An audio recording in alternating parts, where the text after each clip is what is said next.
We will now resume our proceedings.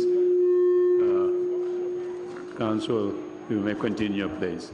Thank you very much, Mr. Chairman. Mr. Witness, welcome back.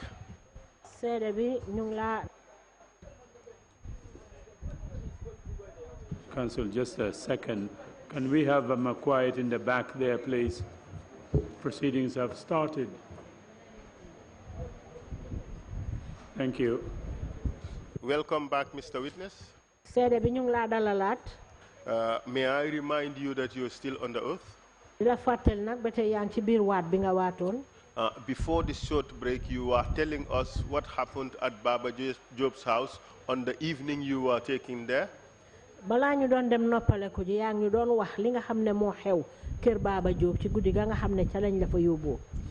You told us that you drank 1 cup of the concoction that was being given to the alleged witches.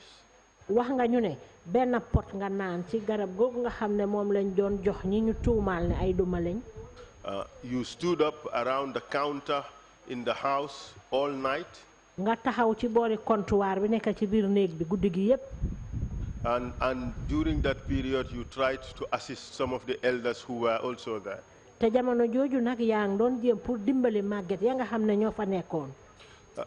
Could you please continue your testimony and tell us what happened in the morning of the next day?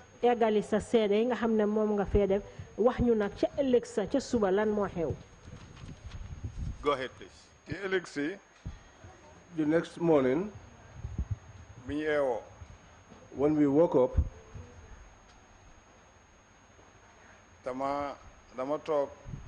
I sat down.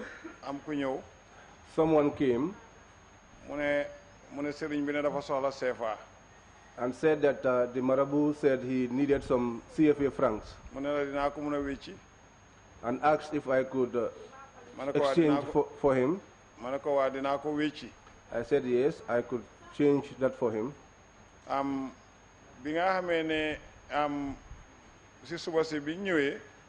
In the morning when we came, lim njëkk seet mooy ñi nga xam ne dañ naan garab gi ci guddi gi ñoo display.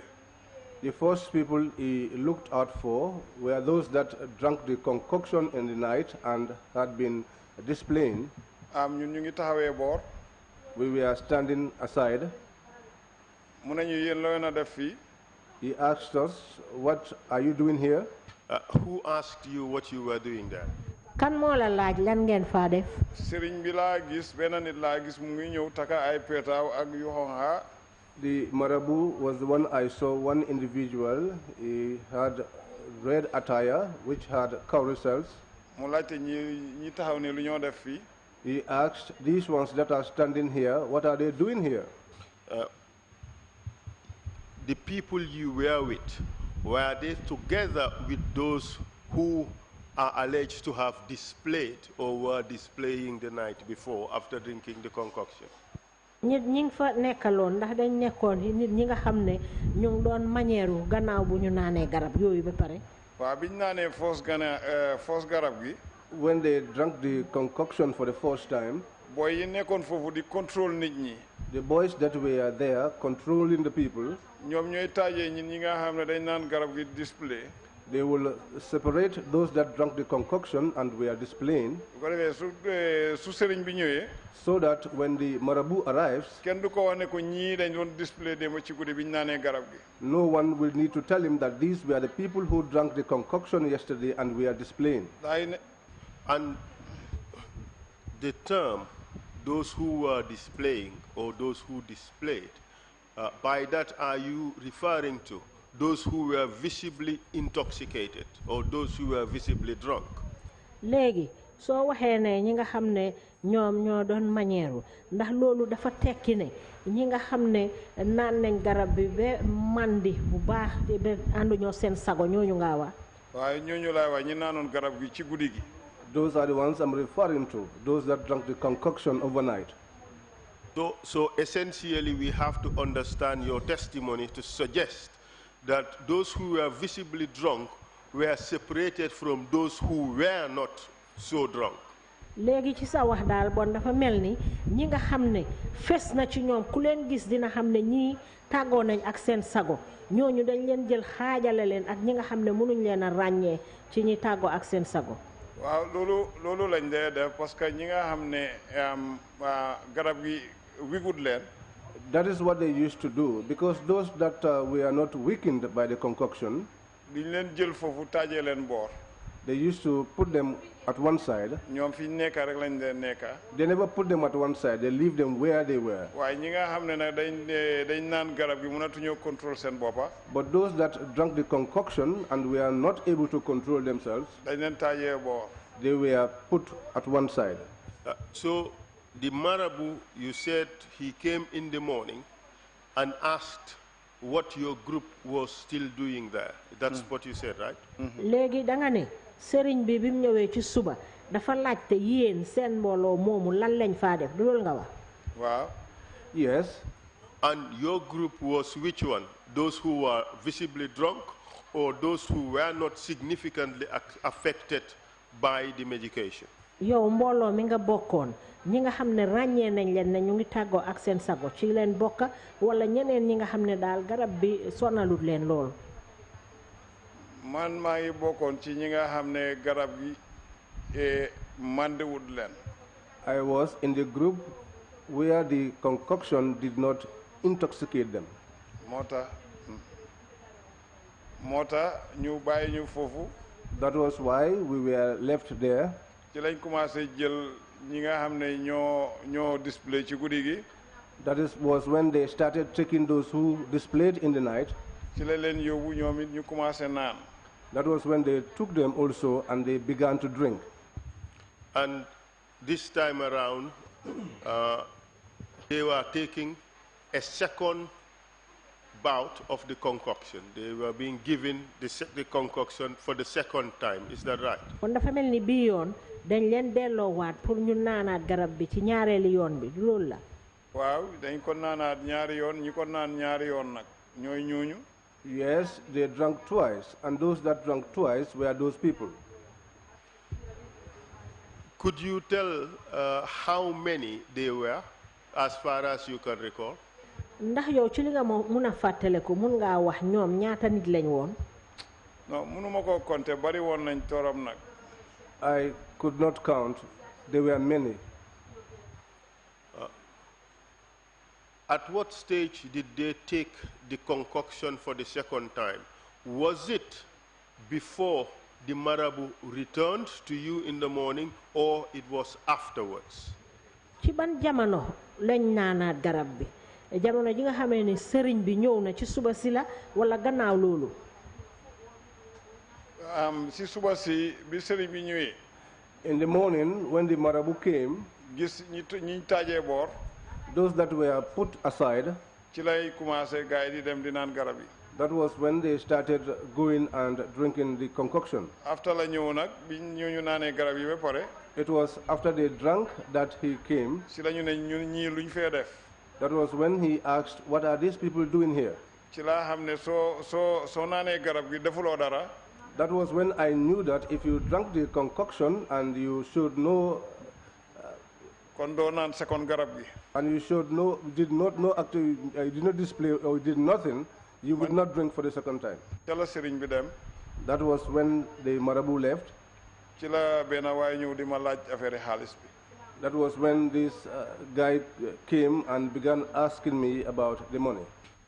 Did you agree to change money for him, to convert currency for him? ndax nangu woon nga nag pour wecci ko xaalis bi. su ma waxoon ne ma jox ko xaalis bi yëpp sax ma jox ko te ricca.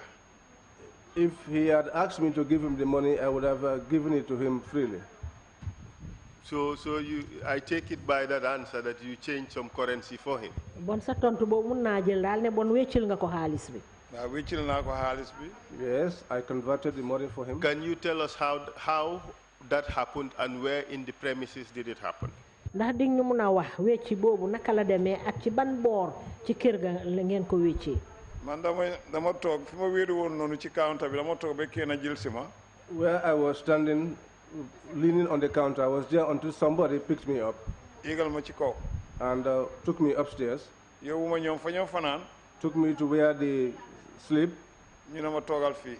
He told me to sit down here. gars yi dem defaral ma tea. They went and prepared tea for me. andi ko. They brought it. ma leen baax na. I told them it's okay. mu ne ma waaye xaaral kii xaar toogal fii. He said, but wait for, sit here. dinañ andi xaalis bi. We will bring the money. su ko defee nga wécci sëriñ bi. So that you convert for the marabout. nekku ne dama jënoo sëriñ bi face à face wécci ko. Not that I was sitting face to face with the marabout and changing for him. am na ku nekk suma diggante moom kooku moo ñëw ma wécci ko. But there was an intermediary between him and me. He came from, and I changed for him. noonu laa compté suma xaalis ba mot. That was how I counted my money until it was complete. ma wécci ko. And I changed it. bi ma ko wéccee noonu. After I changed it like that, mu ne dina ma may saafara. he said he was going to give me some spiritual water. ñu mu taaj ma ci kaw. Put me on top. bi mu andee saafara bi. When he brought the spiritual water, ñu ne bi ma ko joxee ba pare. he said after giving it to me, ñaari butéel. 2 bottles, ma téye ko. should hold them. ñu ne ma na mun ngaa ñibbi. They said to me that I may go home. ci laa téye butéel yi.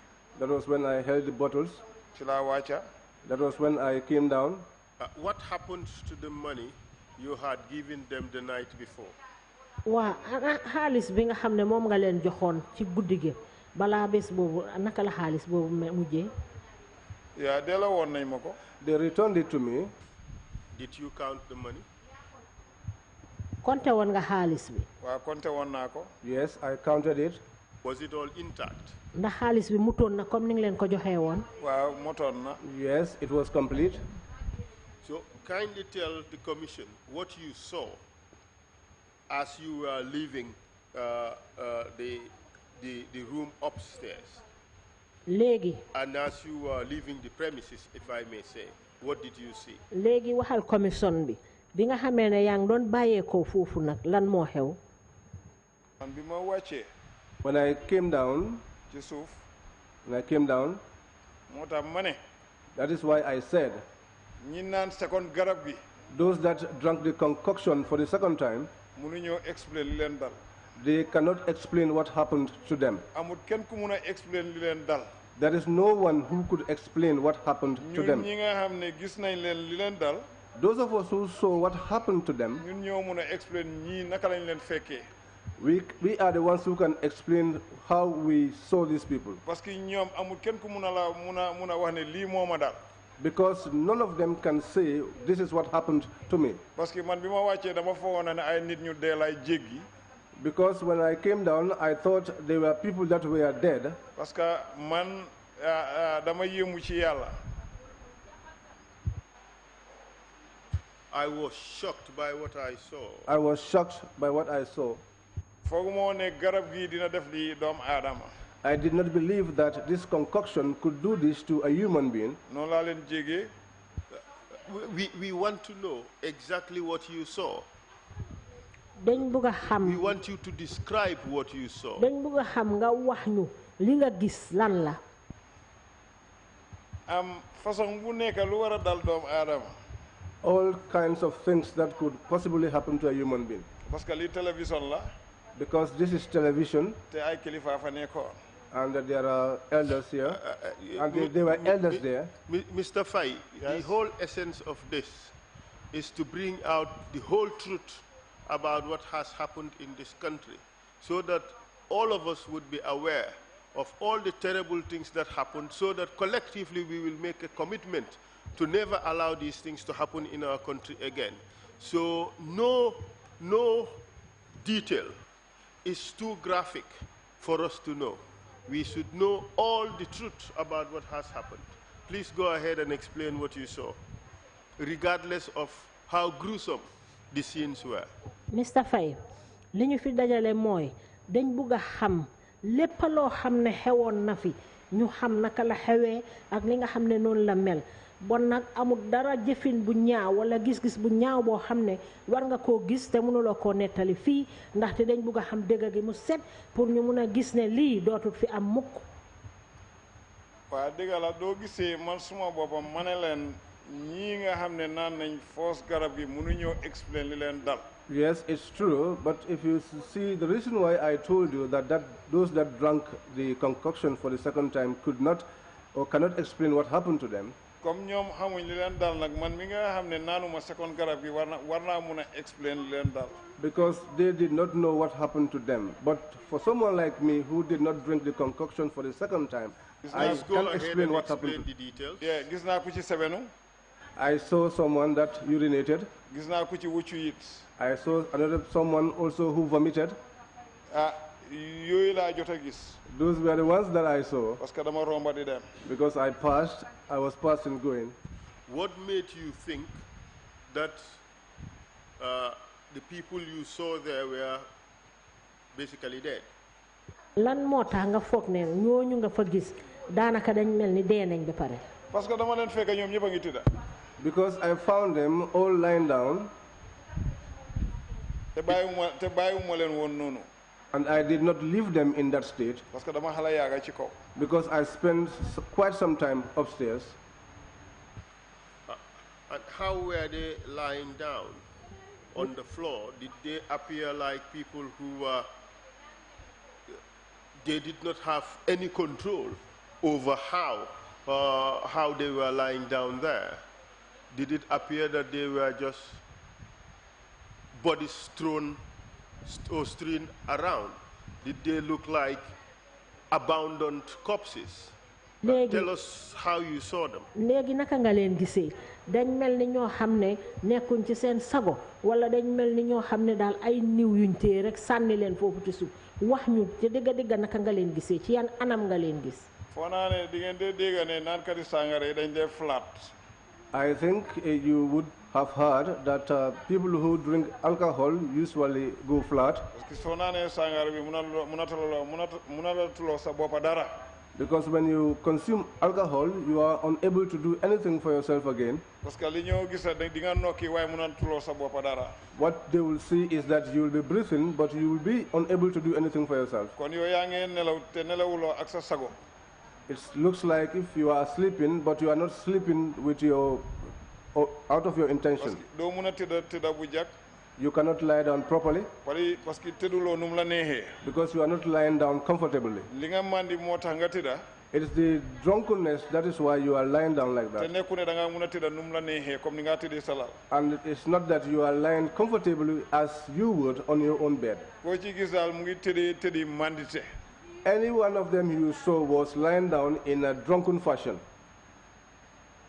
We understand that those who drank the concoction would generally defecate on themselves or would urinate on themselves or would vomit on themselves. Is that something that you have seen?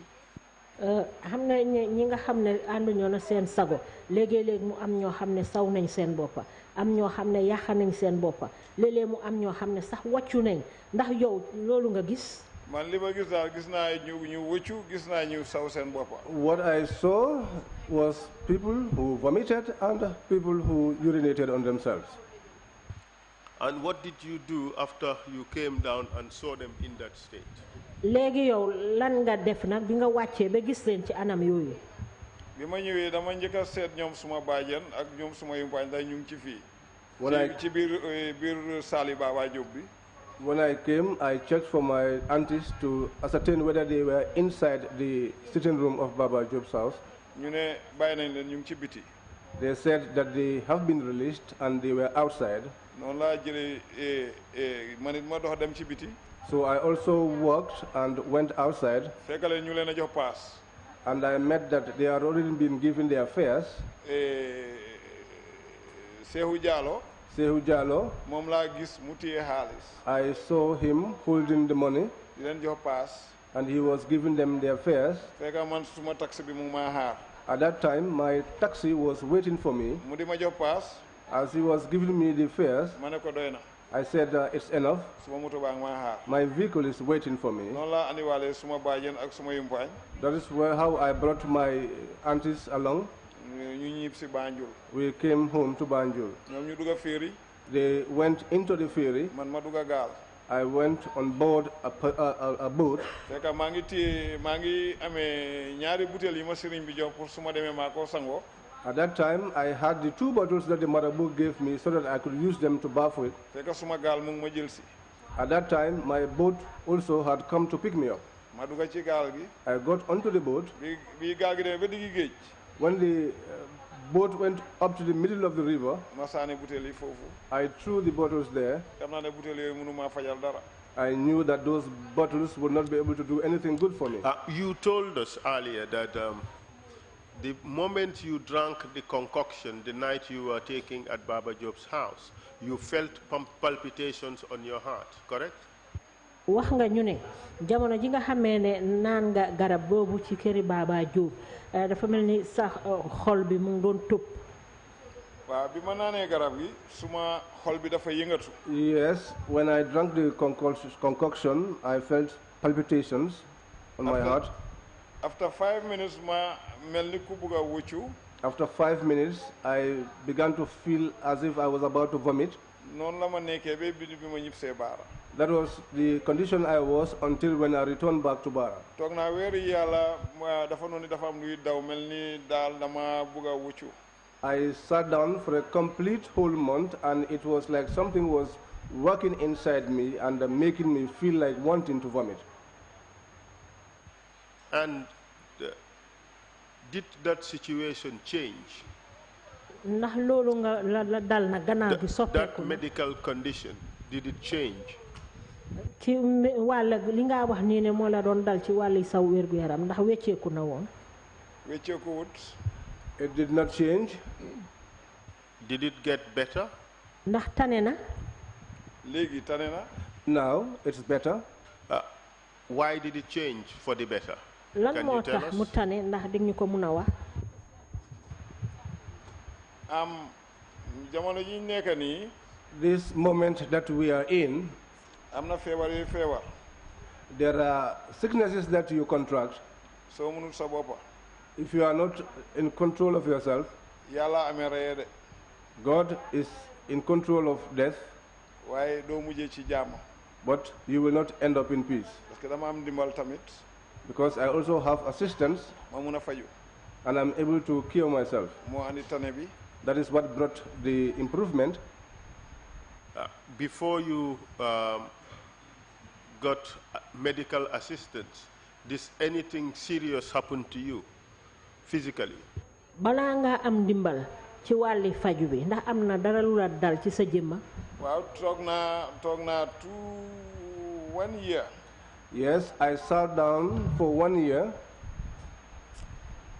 I stayed for 1 year. I stayed for 1 year. Ma dem fanaan suma benn kër gu nekk Baara ci biir. I went to spend the night in one of my houses inside Bara. Foofu suma jabar moo fa nekk. My wife lives there. Ma eew. I woke up. Di dox di dem pour liggéey. I was walking on my way to work. Ma dox lu mot 5 minutes. I walked for almost 5 minutes. Mënatuma dem. I couldn't move further. Ma toog. I sat down. Diggante kër ga ak tefes bi. The distance between the house and the seashore, noppaleku naa juróom benn yoon. I relaxed for 6 times along the way. Ma dem ba àgga tefes. I went up to the seashore. Ndekete mbir mi lekk la bañ. Behold, that thing does not go along with consumption of food. Ma dem jëndandeewoo. I went and bought breakfast. Jënd café. I bought my coffee. Ba ma ko naanee. After I drank it, ca laa wuccu. that was when I vomited. Amatuma jaama. I did not have peace anymore. Ñu jël ma yóbbu ma lopitaan. They took me to the hospital. Ma fanaan foofu. I spent the night there. At the hospital, did they diagnose you and tell you what happened to you? Ba nga eggee ca lopitaan ba biñ la seetee ndax wax nañ la lan moo la jot. Man mënu moon a xam ndax maa ngi lopitaan sax. I could not even tell whether I was at the hospital. ci dama dégg waxi nit ñi rek. I used to hear voices, waaye duma leen mun a gis. but I could not see them ngir métit. because of the pain. The way I bended like this at the hospital, except hearing people's voices, I could not speak to anyone.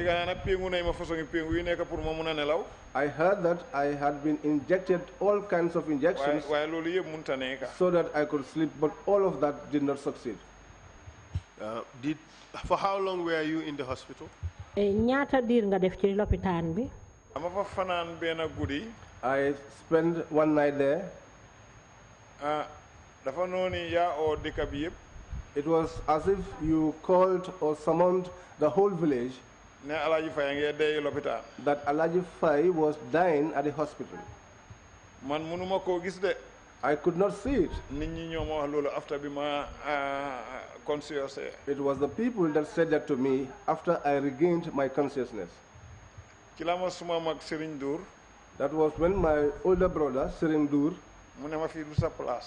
said to me, "This is not your place. Let's go, I will take you to Afrimed." That was where I went to.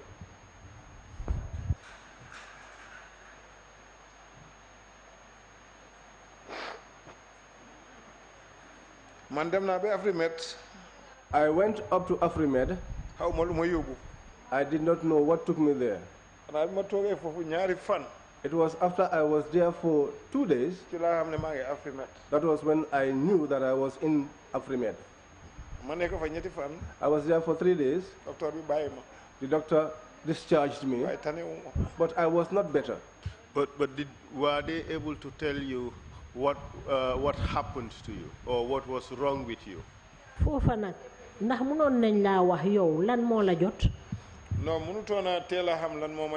No, they could not initially diagnose what my problem was, because he was giving me appointment, and each time I go, I will tell him that I was not feeling better. He observed and concluded to refer me to the MRC. I went to MRC. I spent the night in Kombo and went to the MRC. After you check my results. After they checked me, I took my results. He asked me if I could go to Dakar on treatment. I said to him, I can. He said to me, if you cannot go to Dakar, can you go to Morocco? I said to him, yes. That was when he referred me to Dakar. I started my vehicle and I went to Dakar. I left Sunday night on my way to Dakar. Monday morning, early Monday morning, I met the doctor. They took me to check me. I paid 150,000 CFA. I paid 150,000 CFA. Before I saw the doctor, I paid 40,000 CFA before I saw the doctor. 40,000 CFA before I saw the doctor. My first check-in, for the first checkup, I paid 20,000 CFA. The first checkup, I paid 20,000 CFA. After they checked the medication that I was supposed to drink, after buying all the medicine, it amounted to 300,000 CFA. 300,000 CFA. Because all of those medicines were for the heart. Because any medication which is for the heart is usually the most expensive. You just told us you were given medication for the heart. Did they tell you what your condition, what condition you were suffering from? Bon comme ka wax nga ñu ne garab yi ñu la jox pour sa xol bi la woon léegi wax nañ la yow lan moo la daloon. waaw wax nañ ma li ma dal. Yes, they told me what was my problem. parce que mënuma wax ne garab gi man naan moo ma def lii.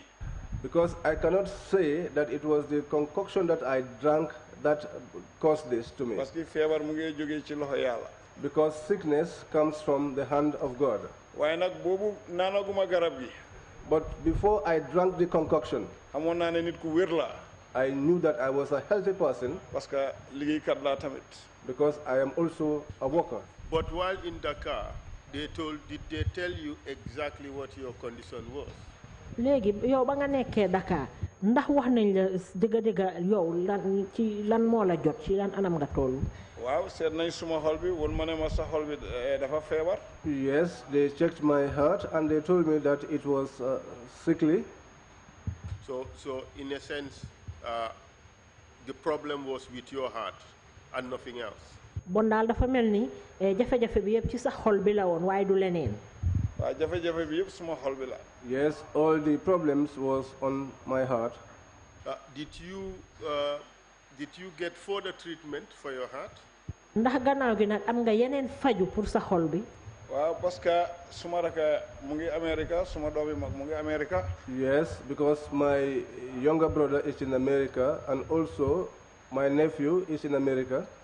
suma raka bi call ma. My younger brother called me. mu ne ma da nga ut visa soo ñëwee naa la dimbale ci faju bi. Said to me, you have to secure a visa. When you come, I will assist you with the cure. Did you eventually make it to the United States? Mujjee woon nga egg America. dégguma li nga de. ndax mujjee woon nga dem America. waaw mujjee woon naa dem waaye bi ma laata dem. Yes, I eventually went, but before I went, uti naa visa ñu reject ma. I sought for a visa and I was rejected. ma toog ba benn bés ci guddi.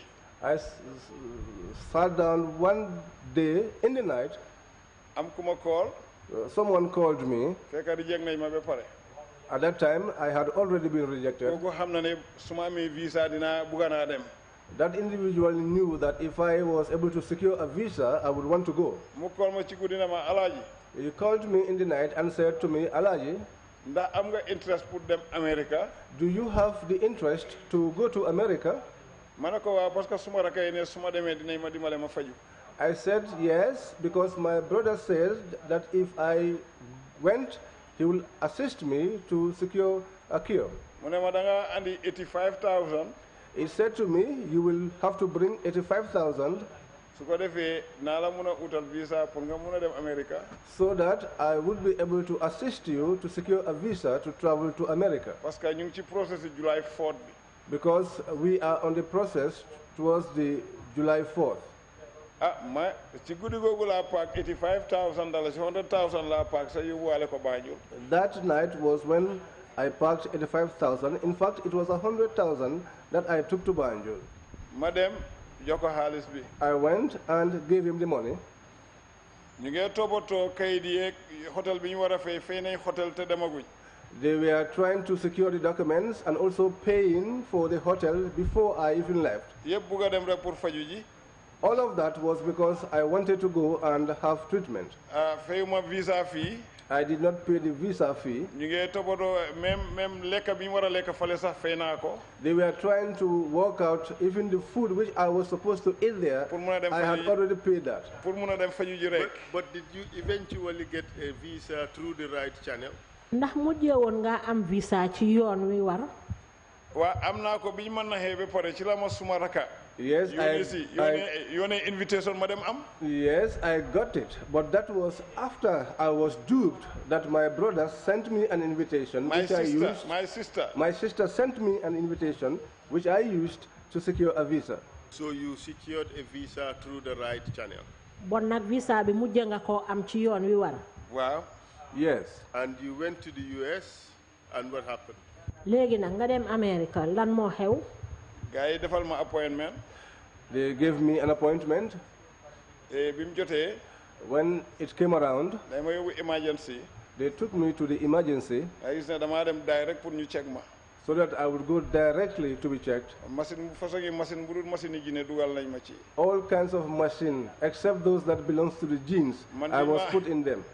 bi ma dugal ci machine yooyu dama foog ne free la. When I was being put into those machines, I was thinking it was for free. waaye bi ma checkee yëpp. But after they checked me, jox ma garab. they gave me medicines. dañ ma guarantee. Behold, I was guaranteed. bi ma ñibbisee. When I came home, bills si ñëwuñ. the bills did not arrive bi ma ñibbisee. until I returned home. ci la bills yi commencé ñëw. That was when the bills began to come.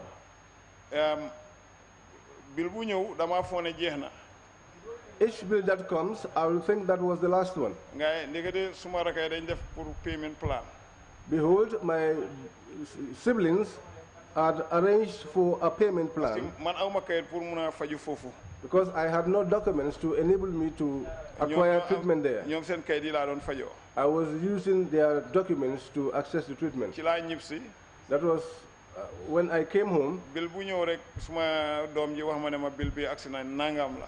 Each bill that comes, my son will tell me the bill has come and is that this amount. su ko defee dama ne ko seetal ñan ngeen war a jox xaalis fii man ma joxal leen ko fii. If that happens, I will tell him, check who I should give the money to here, and then I will hand over the money to them. noonu lañ ko defee ba ma fay first bill bi ba mu jeex. That was how we did it until I was able to completely pay off the first bill. Ultimately, how much did you pay for the treatment you received in the US? léegi mboole seen ñaata nga fay ci faju boobu nga xam ne yaa ngi ko doon def foofu ci America. suma first faju bi bi bill yëpp ñëwee mu ngi nekkoon $10,000. My first bill, my first treatment, when all of the bill came, it was $10,000. And a total of how much did you pay in the end? mboole seen nag ca mu jaga moom ñaata nga fay yëpp. dem naa ñetti yoon. I went on 3 occasions. time bu ma demee rek dinaa dem checking. And each time I go, I have to go in for checking. second time bi $4,000 laa fay. For the second time, I paid $4,000. third time bi tamit fay naa almost $4,000. The third time also, I paid almost $4,000. waaye first bill bi. But the first bill, gaa ngi noonu ut xam nga America mun ngaa dem ut ñu laa dimbale ak yooyu. they were seeking for assistance. You could do that in America. waaye amoon naa fan dimbal tuuti. But I got a little bit of help there. parce que gars yi utali woon nañ man dimbal ci li nga xam ne ñoom ñoo dee dimbale nit ñi. Because they sought assistance for me from people who usually render such assistance. waaye roughly first time bi at least fay naa at least ay $6,000. But on the first occasion, I paid roughly $6,000 waaye bill US. bi yëpp mu ngi nekkoon $10,000. But the entire bill was $10,000. So in a sense, you paid $6,000, $4,000, and almost $4,000 again, making it around $14,000 from your own money, correct? yes. kon dafa mel ni njëkk nga fay juróom benni junne fayaat ñeneenti junne fayaat ñeneenti junne mel ni boo leen seen daal fukki junne ak ñeneenti dollar moom nga fay. waaw fay naa ko. Yes, I paid it. Was the diagnosis in Senegal the same as the diagnosis in the US? liñ la seetee ba wax la li la dal ci Sénégal ndax nuroo na ak liñ la wax ne moo la dal ca Amerika. benn garab rek lañ ma jox te newut garab yi nga xam ne yooyu lañ ma jox Sénégal. They gave me only one kind of medicine, and it's not the same as the one that they gave me in Senegal. It says, of all the medication I was given, there was only one which was different. That was one of those I was given to in the US. All right, proceed please, continue. benn garab googu rek moom lay ma jox loo xam ne dafa uute doosi Sénégal bi ma fajoo fii. That medicine was the only one that was different from the dose that I was given in Senegal. parce que boobu man maa ko complain foofu. Because for that one, I complained personally for parce it. que suma fii daf day jóg. And I said that I used to have Pain palpitation. in the diaphragm. Yeah. su ma lekkee yenn façon yi lekka yi. If I consumed certain kinds of food, fii lay am. it used to stop here. fekk génneewuma ko. If I don't vomit it, du ma am jaam. I will not have peace. il faut ma génnee ko. I have to vomit it. And after that treatment, did you feel better? gannaaw faju yooyu yëpp nag ndax gannaaw bi tane nga. waaw time bu ma demee Dakar. Yes, the time that I went to Dakar, parce que bàyyiwuma faju Dakar. because I did not abandon the treatment in parce que Dakar. garab yi ma naan yi ma jëlee Amérique su jeexee. Because the medicine I brought from America, if they are finished, dama ko dee feel ba 3 months. because I used to feel it for 3 months, su jeexee ma dem commencé waa dem Dakar. if it is finished, I'll go and start again in Dakar. waaye time bu ma demee rek docteur bi dina wàññi benn garab. But each time I go, the doctor will remove one medicine from the lot. Dakar, 8 tablets every day. When I was going to Dakar, I was drinking 8 tablets per day. But now I drink only 4. Then I am better. I take it therefore that your condition has improved. Bon mun naa wax ne daal yow fi mu nekk nii sa wàllu wérgu yaram am nga ci yokkute. Waaw am naa ci yokkute. Yes, I have improvement. Comme maa ngi dox sonnuma. Because I am working and I am not tired. Munuma woon a dox pôle bi te téyendekuwuma. I couldn't have walked from this pole to the other without holding on to something. Waaye léegi mun naa dox over 2 hours te duma téyendeku. But now I can walk for almost 2 hours without holding on to anything. You are not the only person in your family who was taken to drink this concoction. Your father took the concoction and he was receiving medical treatment. Kindly tell us what eventually happened to him. Yow nag du yow kenn rek ci sa biir mbokk yi ne yow lañ jàppoon jox la garab yooyu sa papa yi tamit joxoon nañ ko garab gi léegi di ñu mën a wax lan moo xew gannaaw boobu moom it ci moom. Suma papa de ñun ñëpp a ko bokka. My father, we shared it. Waaye xam naa ne. But I know that. Spend nañ ci moom affaire yi garab. I know that we spent on him on the issue of medicine. Parce que man su nekkee ne fii la. Because I know that if it were here, su ko feebar bi daanee. If he gets attacked by the sickness, man maa ko dee eb suma moto. I used to take him on my vehicle, cross over with him to Banjul, and after they diagnose him, I return back with him to the ferry, 10 times. And that has been for more than 10 times. Until they bought a ticket for him to travel to America. I took him all the way to Dakar, where he boarded his plane and went to America. But when he went there, they put a pacemaker inside him. Because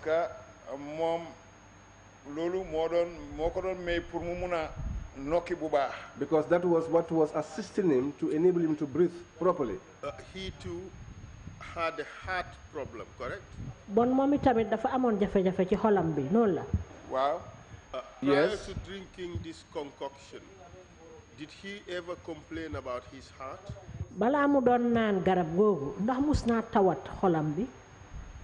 Suma papa dafa nekk nit koo xam ne moom bañ na ko ba amul moto. My father was someone who was such that he did not even own a vehicle. Li moo def yëpp daf koy dox. All that he does was through walking. Moom contractor la woon. He was a contractor. Moom daf doon contract Gamtel. He was contracting with Gamtel. Ak Nawek. And Nawek. All the diggings that happens for their poles and their pipes, up to Brikama, you will pass him along, walking and following his workers. His sickness was not much frequent. But someone, as you grow older, maybe you have some sicknesses that come your way. But I have never heard him complaining about sickness of the heart. When was the first time you heard him complain about his heart?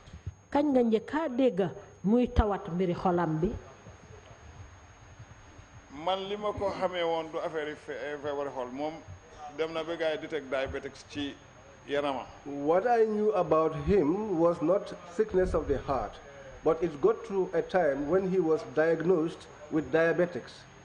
Okay, ci bir diabetes bobu na ci lañ ko yobbu nanal ko garab gi. It was during that time of having that diabetics that he was taken and given the concoction to drink. Ci la feebar yoy yeb genn.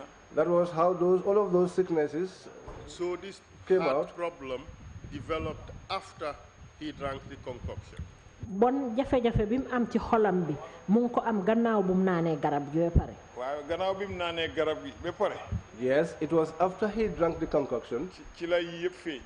That was when all of these things started to manifest. he eventually went to the United States. Can you tell us how long after he drank the medicine did he go to the United States? Gannaaw gi nag ci la mujj a dem America ndax duñ ñu mun a wax bi mu commencé di naan garab bi mu naanee garab bi digganteem ak ba moo dem America ci lan la toll. ah man suma calculer daal xam naa ne difference yi 2 years daal ci la dem America dem faju. Well, by my own calculations, I would say that it would be within a period of 2 years after that he traveled to America.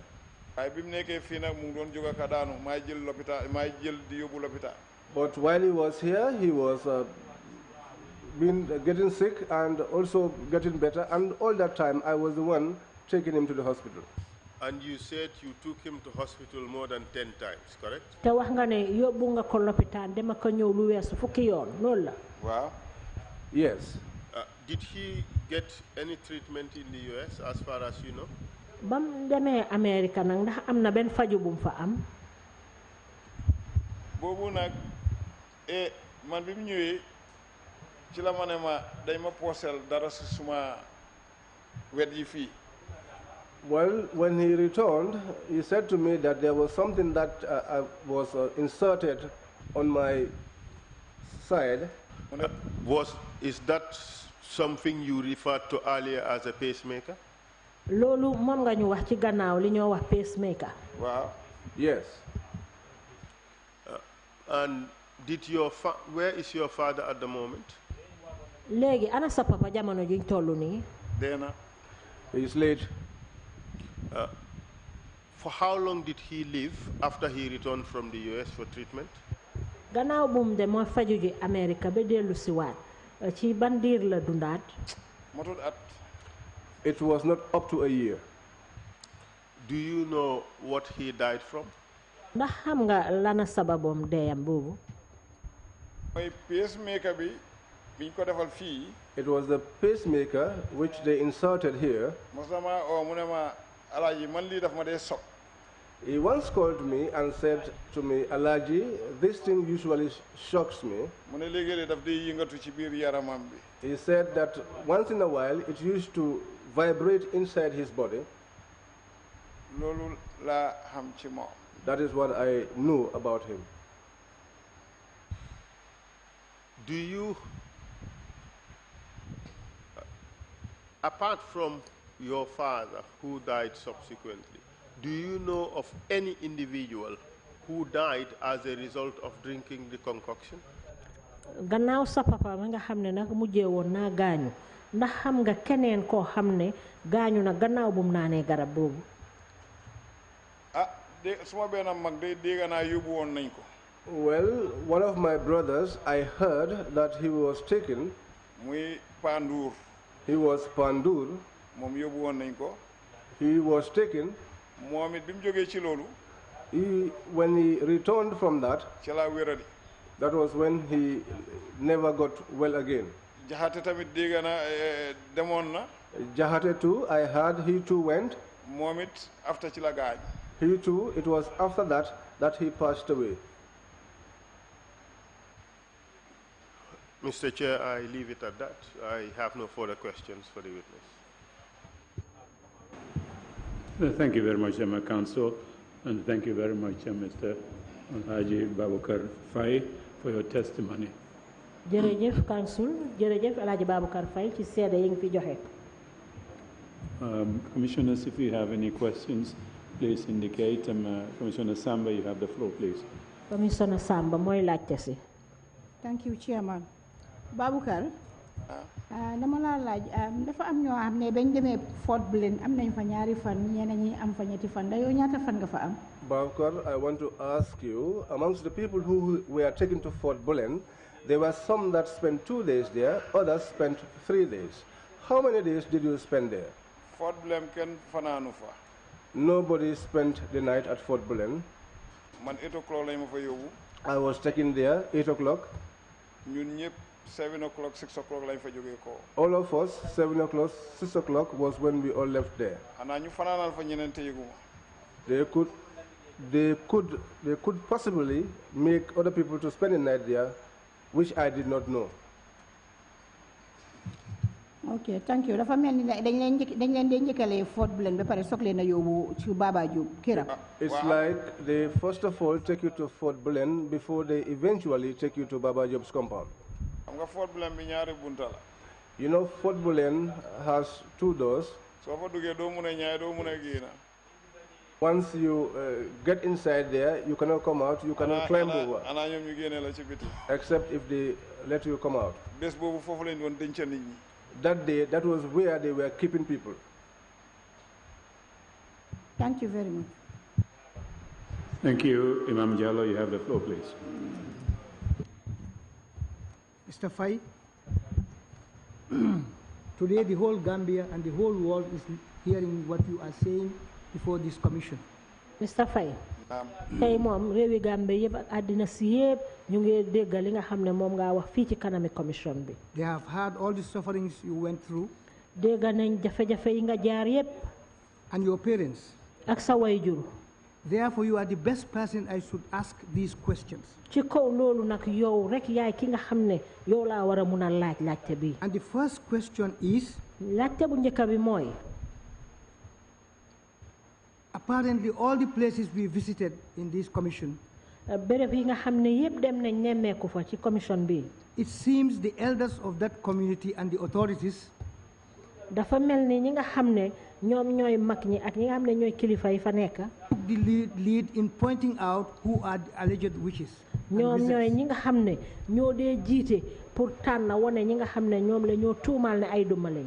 If the theory of this commission to never to happen again, therefore, what advice do you give to these elderly people who live amongst us? Léegi yow lan nga digal kilifa yooyu nga xam ne ñu ngi dëkk ak ñoom. That's the first question. Loolu mooy laajte bu njëkk bi. Sa laajte bi baax na torop. Well, your question is very good. Because if you live in a village and you are an elderly person,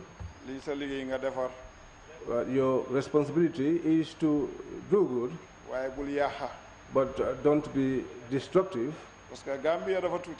Because Gambia is small. Whatever you do, you do it to yourself. If you do good deeds, you do that for yourself. If you do bad deeds, you alone will face it. That is what I know about the world. Because this world belongs to all of us. If you destroy me, it could be that you are destroying yourself. Because if you look at the Gambia, it's one family. If this one says my aunt, the other one will say my uncle. Those that were with them and accusing people, they did not remove themselves from it. Because they were going, alleging, accusing themselves, and they did not even know that they were accusing themselves.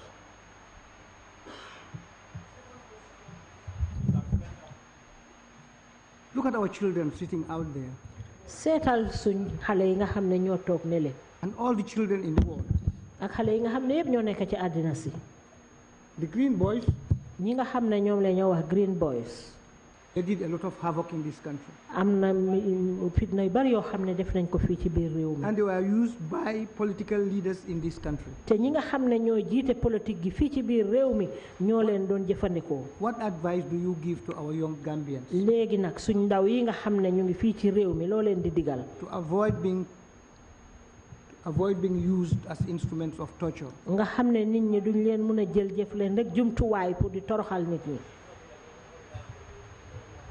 Council man dama yërëm xale yi. I sympathize the kids. Ngir yar bu njëkk bi. Because of the initial training. Ak yar bi léegi. And the training now dafa different torop. Is different, much different. Moo tax xale yi il faut ñu di leen waxal. which is why the children, we constantly have to be talking to them. If we don't talk to them,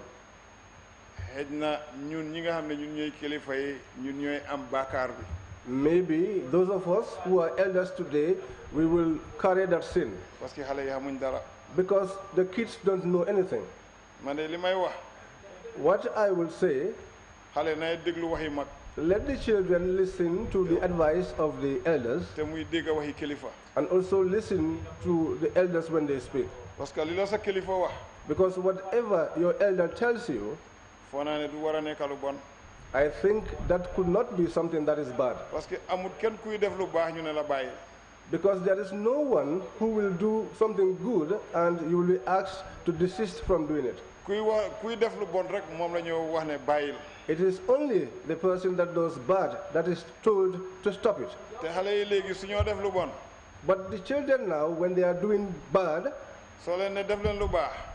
and when you tell them do good, they will think that you are insulting them. That is why I want the children to cast their minds backwards. Because tomorrow they will be the elders of this country. And here you are seated. They should also aspire to one day sit here. So therefore they should be attentive and be very mindful. That is how much I can answer. The last question is about our armed forces.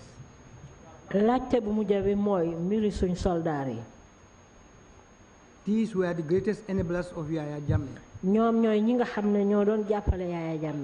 And some of them are still in the system. What advice do you give to the authorities of the Gambia? Ensure that these people are brought to justice.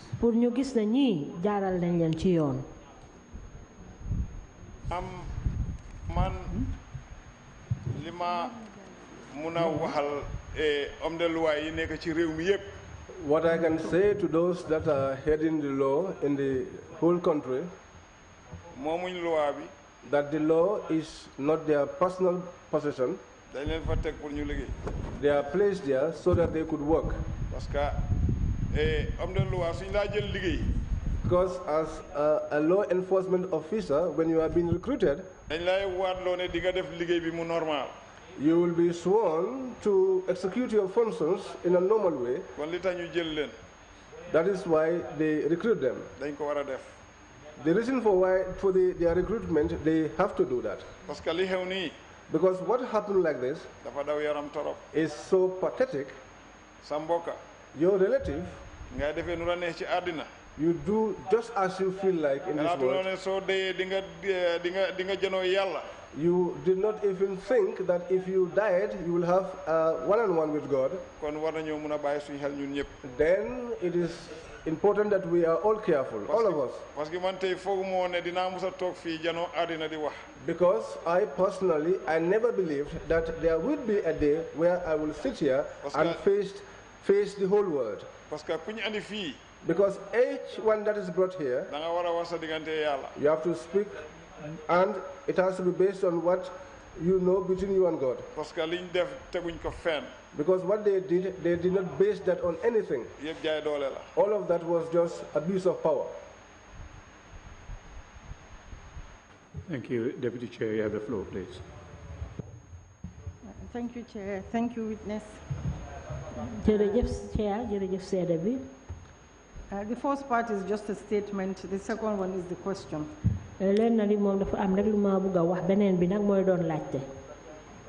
You should not have gone through what you went through. But luckily, you had the financial resources to have medical treatment in the Gambia, in Senegal, and in the United States of America. Unfortunately, there were some people who went through the same treatment, who were poor, and did not have the support to take care of their medical. They have suffered greatly. Some have died. Some are very old. And some are still suffering.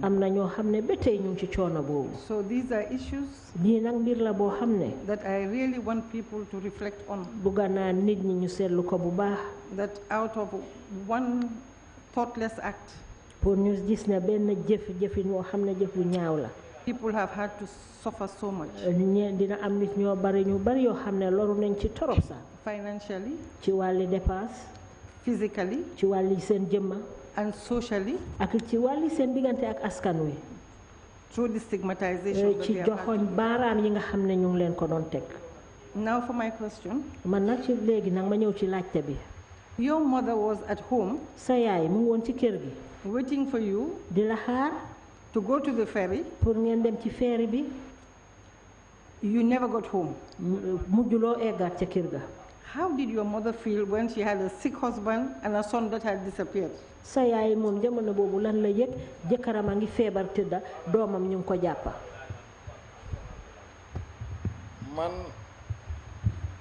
lima jaaxaloon suma boppa moo ma gënoon a jaaxal xam naa ne suma yaay mu ngi ci kër gi. Personally, what I was worried about was for myself, because as for my mother, she was home. Parce que man dégg naa ne dem na waaye xaw ma lu ko yóbbu. Because I heard that she went, but I did not know what took her. Parce que maa ngi fa amee ay raka. Because I had siblings there, younger siblings. maa ngi fa amee ay mag. I also have older siblings. ba léegi mënuma laa wax la na ko yóbbu. Up till date, I cannot tell you what took her. Parce que xam naa ne demoon na rek. But I just knew that she went. Thank you. Thank you. Commissioner Carr, on the floor. Thank you, Chairman. Mr. Faye, I have a question. Mr. Faye, I have 3 questions that I want to ask you. The first one is,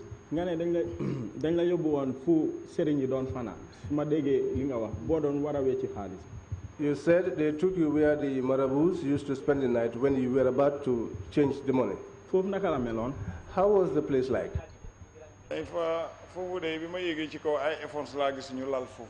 When I got up, I found many sponges that were placed there. In fact, I eventually had to lie down because I did not sleep the whole night. That was where they came, and I changed for them, and they gave me the medicine, and I came down. Because some place which is not good,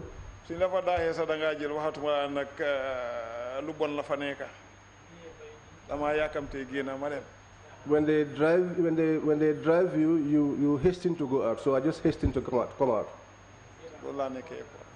That was how I was there.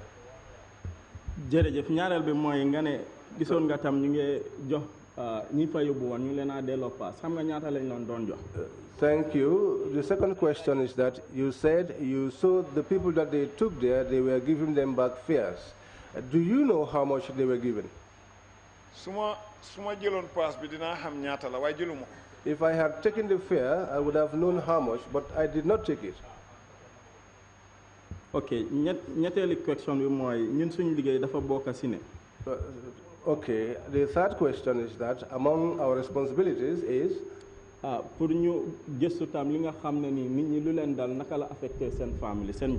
look how the experiences of the victims has affected their families. Sa papa bokkoon na si ñu yóbbu sa yaay tam wax nga naka la ko affecté am na ñeneen ñu nekkoon sa famille ñoo xam ne tam affaire bi affectoon na leen witch hunting bi affectoon na leen. In your statement, you talked about how your father was taken and also how it affected your mother and other members of your family also and how they were affected. dégg nañ tam ñi nga xam ne ñëwoon nañ si commission bi wax nañ ñu ne ñoom lu leen dal affect na seen doom yi seen njaboot yi.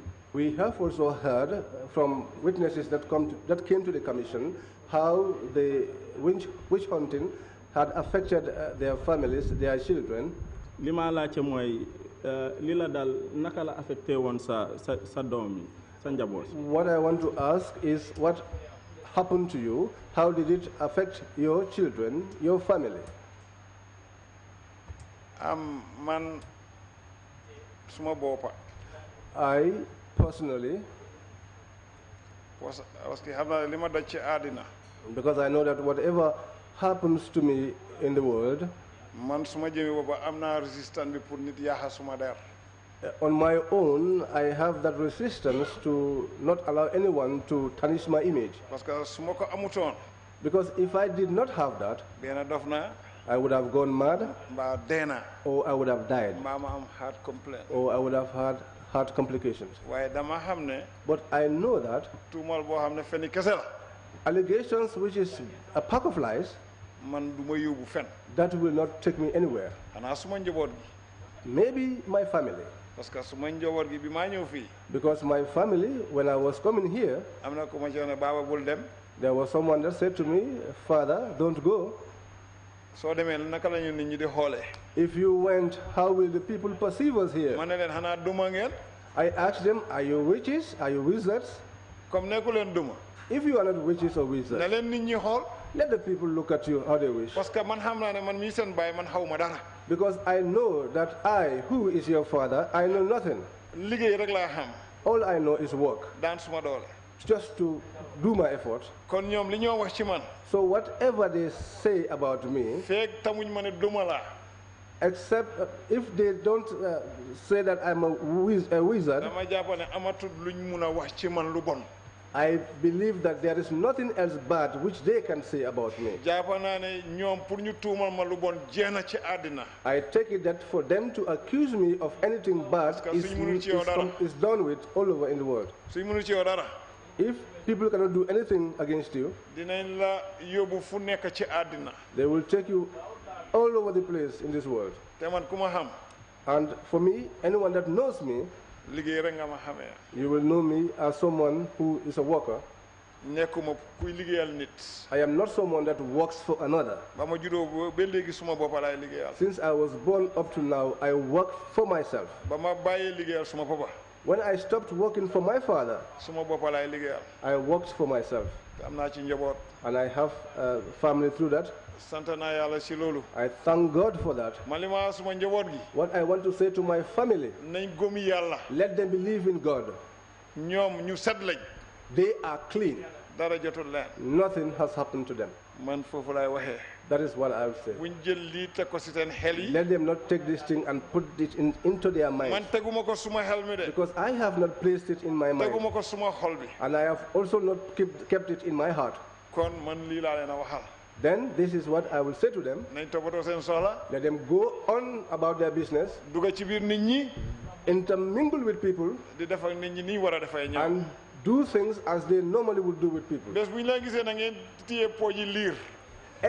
the day that they will find you with the leg of a child,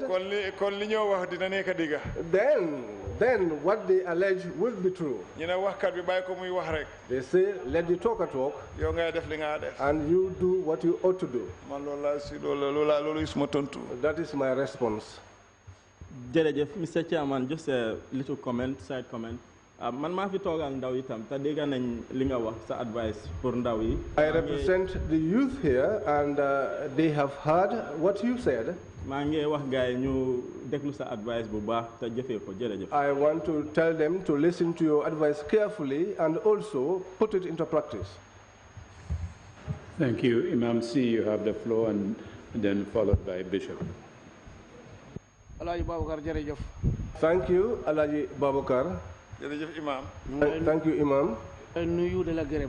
I am greeting you and I'm also thanking you. And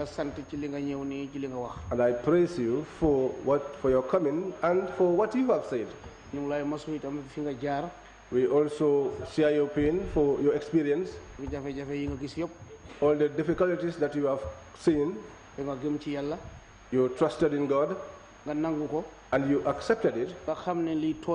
And you knew that this was a provocation, an abuse of power.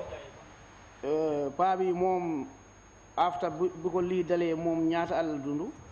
Your father, after he went through this experience, how many years did he live for? Pabi ji suma ham 90-something years la dunda. My father, based on my knowledge, he lived for well over 90 years. Lola ham ci mom digante bi ko febar bi dalé ak digante bi na dem na ay bi mo dé dem na ay 2 years. 2 years dal ci la tolu dal la fo. Since the incident and the sickness and the period that he died, it is within the space of 2 years. Thank you. Bishop Odiko, you have the floor, please. Thank you, Chairman. Jerejef Chairman, Bishop Odiko mo la laaj fi. Mr. Faye. Mr. Faye.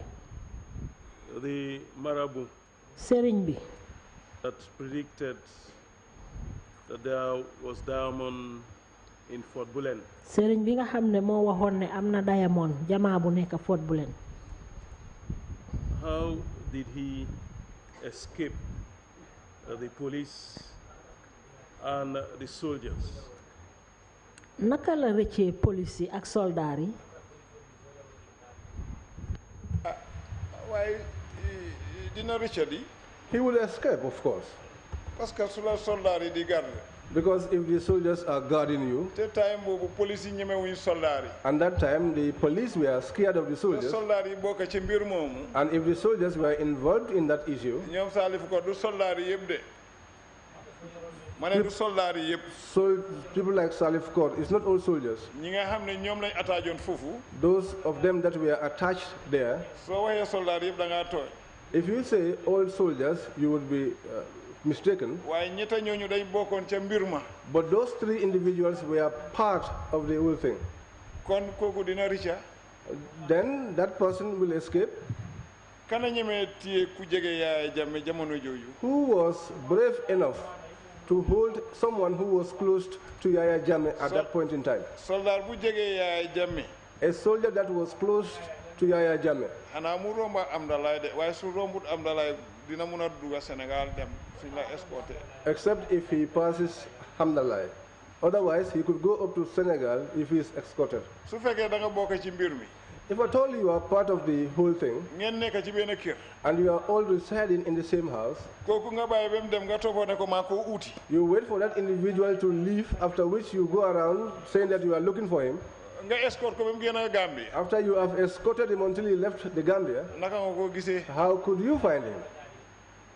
Nga bàyyi ba jaan bi dem ngay dóor rida. You wait until the snake passes and then you begin to hit the mat.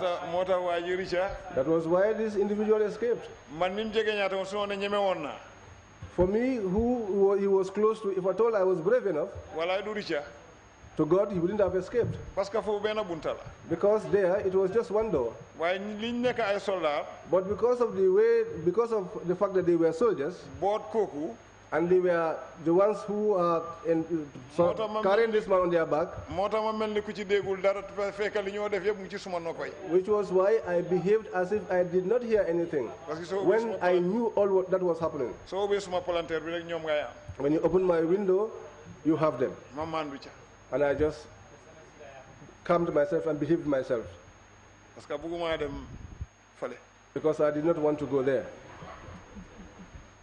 Secondly, I think you indicated that he bought properties.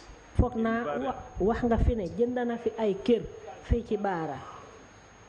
you tell us what is the situation of those properties that he bought?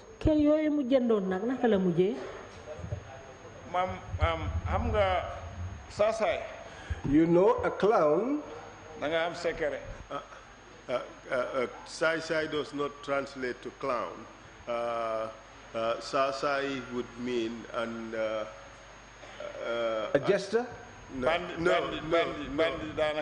Sai would mean a rogue. Okay. Or a fraudster. Okay. A fraudster has means.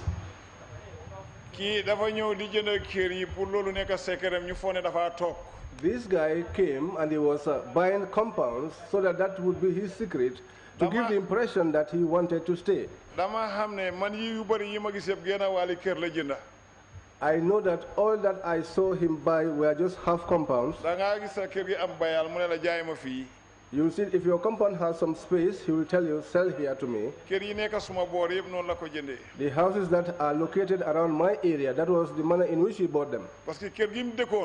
Because the house that he stayed in, they were going to sell it to me, and I had agreed a price with the individual. But when he came and paid a better price, they sold it to him. But the house is there, he ran away and left it there. This is the way things went.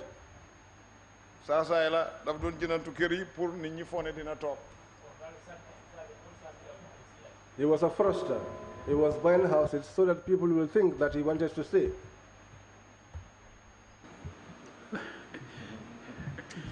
Thank you very much. It's a side thing. I hope you don't have too many sides around.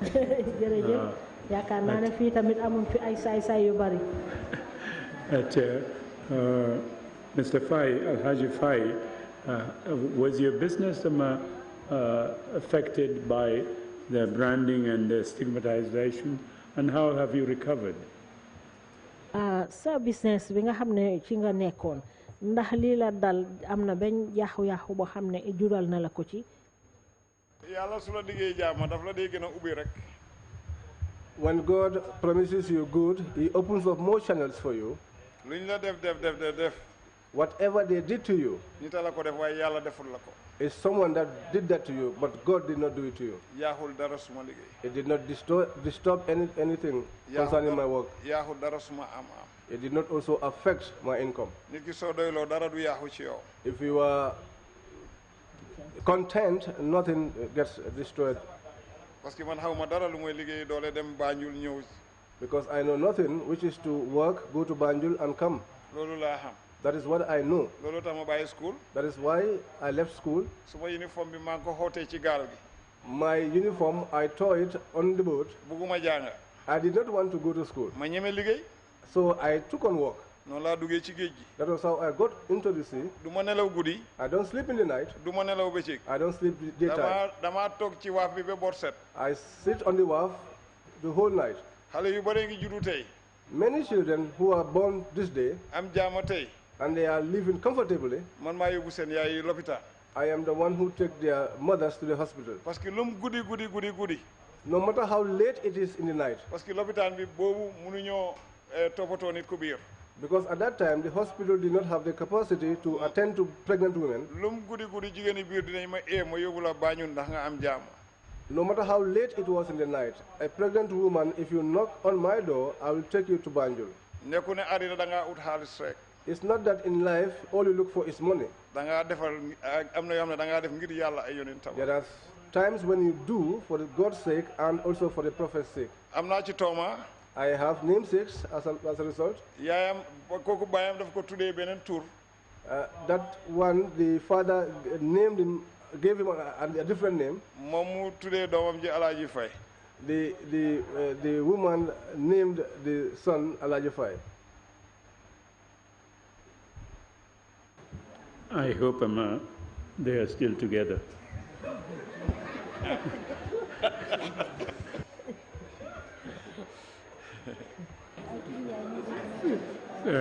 Thank you very much, Mr. Faye, for your testimony. If you have any closing remarks to make, please proceed to do so now. Mr. Faye, léegi nag bu dee am nga yenn kàddu yooyu tëjee mën nga koo def léegi.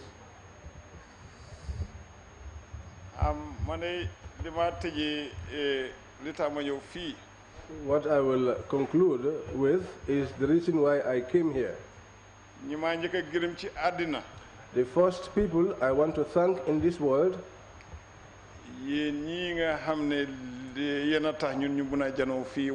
is you people, you who enabled us to be able to be here to speak. Because I never thought that I will ever sit down and speak on television for the whole world to hear me. because I had a lot of pain, but all of that pain is finished today. Because of what? There were some people who saw me differently, but I have spoken and they have heard. So for that reason alone, I thank God. I thank God for my family. Because they were never discouraged in the world. They could have hidden while I was coming here, but they came to be present so that they will witness what their father was going to say. They know that I am someone who believes in God, because this has not shaken me in any way. What I want to say to the country, let us all believe in God. Because this looked like just air, wind that came down onto the world. It came, did what it had to do. It has gone. Each one that was affected by this, let the person take it that it was just wind that came and did what it had to do and take what it had to take, and it has gone, and may God make it that it doesn't come again. This is where I will stop my statement, because I have taken all of the time, because there are others who have to take their seat. I could have spoken up till tomorrow, because if you forgive someone here and you don't forgive that individual on the side of God, that pardon has no use. For me, the whole of the Gambia, I am not angry with anyone. It is only Jao that I am angry with in the world. Whether if I forgive him, God will forgive him. I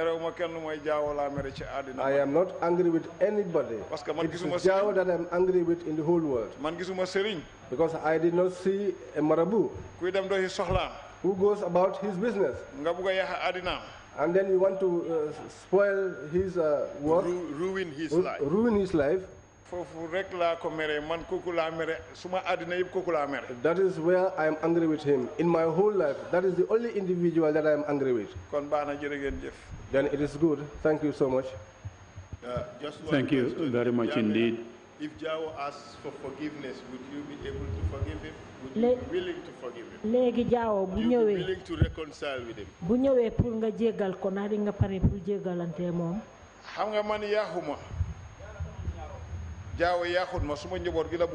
You know, I was not ruined.